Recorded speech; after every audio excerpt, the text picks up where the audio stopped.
കിങ്ഫിഷും മാത്രം പിടിക്കുന്നുള്ളൂ. പക്ഷെ വേറെ കിട്ടിക്കഴിഞ്ഞാൽ പിടിക്കാമല്ലോ. തിരിച്ചിടേണ്ടി വരും.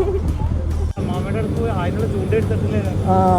ഇത് അഴക്കുന്ന ഇതാണ് ചോട്ടിന്നുള്ളത്. മറ്റത് എറിയണതാ.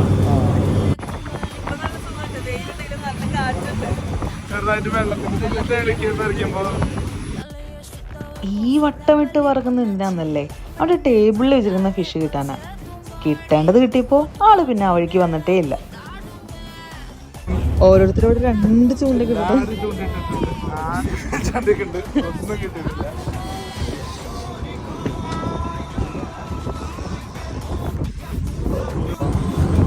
ആദ്യത്തെ സ്പോട്ടിൽ നിന്ന് ഒന്നും കിട്ടിയില്ല. പിന്നെ വിഷമൊന്നുമില്ല, ആർക്കും കിട്ടിയില്ല. അതിന്റെ അടുത്ത സ്പോട്ടിലോട്ട് പോവാണ്. അവിടെ നിന്നെങ്കിലും കിട്ടുമെന്ന് വിചാരിക്കും.